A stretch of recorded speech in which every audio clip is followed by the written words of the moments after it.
was coached by my brother in high school, so I knew what kind of kid he was, and he's really come in here and bought into the culture immediately. Amazing young man, very smart, comes from a great family, came from a great program in high school. I think you'll see really big things. He played great last year, but I think he'll really take another step this year. We talked in the spring about him sliding from the free safety into the boundary role more regularly. Is that something you guys are sticking with, and how's he adjusted to that through the fall? They both, him and Ken, are so smart they can do anything we ask them to do. There's nothing that kid can't do. He's incredibly coachable, very smart. I'm a big fan of Elliott, obviously. You have a couple of transfers in that room as well, with Jamarius Lewis and Jimmy Wire coming in here over the summer. What do they bring to the table for this team? Well, Jamarius has played a lot, and he's played at a very high level. And he's hungry. He wants to be on a winning team. And he's just a good human as well. Him and his brother Fred have both been great additions to our team. Jimmy, obviously, graduate from Stanford, known him for a long time. We're recruiting early in the process. Another high IQ. We've got all those kids in this safety room could darn near be coaches or quarterbacks. They're brilliant minds, coached by a very good man in Jess Lepp and Corey Jordan, both former Texas high school football coaches, do a really good job with those guys. Is that a position where you could see rotating a lot through the year, or is that one where you want to have more consistency? No, I could see. And, we've got nickel packages, we've got dime packages. If the kids can play, we're going to find a place to get them on the field. And if they can't or not quite ready yet, we won't make certain calls to get them out there. But we've been really good on third down here in the years. And, we have a lot of nickel packages, a lot of dime packages, so we get those kind of guys on the field. If you're intelligent and you have character and you can make plays, we're going to find a place for you. As you guys enter week 2 of fall camp, what are you hoping to see from the team as this week goes forward? Yeah, I would say this week just the continuous progression of us adopting to our culture more and more and more. We play so physical on defense. It's hard to play that way in practice and keep everybody healthy. We have such a physical mindset on offense, how we run the football. It's hard to practice that stuff against our defense and keep everybody healthy. That's always the balance. Can we continue to stay up, look like a pro football team, and get after it and not anybody go to the ground? And we've done that 2 times out of the 5 opportunities, but we've only been allowed to hit 2 times out of those 5. So we're really 2 for 2. We'll see about Tuesday. We'll see about Wednesday. Has the switch to be able to communicate in the helmets in games impacted how you've approached practice at all? Have you messed around with that technology any? Yeah, well, it's slight, but it's there. I've said before, for it to really help us, I wish we'd have gone to 5, so I wouldn't have to signal anymore. Just the tempo I want to play at.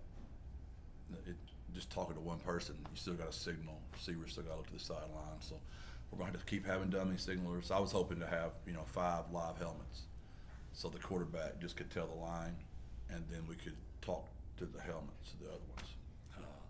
But we went with 1 because we're going to do what the NFL does, and I don't want to huddle. It just bores me to tears. What does it do to the defense side? I don't think much because, again, if you're playing us, we're going to go so fast. I don't know what one guy can tell. I mean, he'd be looking at the sideline the whole time. I imagine. I don't know. I know for us, we're going to still work from the sideline, and we'll have obviously one person that we speak to out there. But I don't think it's going to have that much of an effect, except maybe for the guys that just buy into the NFL football, and that's the way they want to play. There's nothing wrong with that. That's worked a long time. It's just not my personality, and it's not what's best for the road runners. If we were the tortoises, but we're the road runners. You know what I mean? We can't be the road runners and huddle up and play boring. Our fans would quit coming to the game. Is it at least, for a quarterback to be able to communicate with the line, even if the guys farther away have to look, or like for Jamal to communicate with the rest of the front 7, is there at least some benefit for those guys? I can see that. I mean, but I've got Liggins at linebacker. He's played more snaps than Coach Lepp's ever played out there. But there is a way for Jess to be able to speak to him, up till the very end. But if you're playing somebody that's not going to play the way we are, and they go down after the 15-second mark, then it's going to go dead anyway. So I expect some people to play that way. Huddle, snap it at one, and then you can't speak. So we're going to make it. I still feel like our role as coaches is to prepare those guys and turn them loose. I remember when I was the head basketball coach, I thought I was such a great coach, and my guys looked at me every single time on every possession.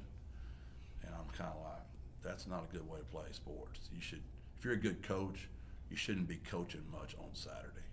There's going to be adjustments, but you should have thought through it, communicated it, and have a plan during the week, in my opinion.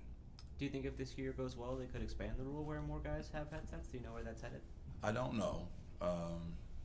I know that in the bowl game, I believe there were some teams that did play with 5, and they loved it. But that's not the way it was voted. It was voted to go one helmet, and who knows why. I've got my own conspiracy theories, but who knows for really. They're trying to slow you down? No, I don't think we're not in the reason for any reason. I just think, I've got my opinions on why it was done.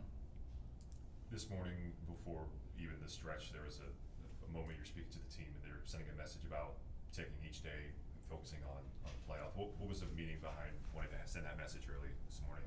What would you say to the guys? Well, it's just human nature. When you go as hard as we went last week, they had a Sunday to recover and rehab, and then Monday you're in no pads, and it's only 12 periods.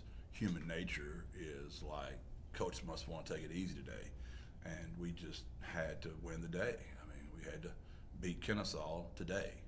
That's how you get great. You got to beat your opponent every day. You can't just show up on the day of and expect to beat the opponent. That's all that was. Thank you. Thank you, Coach.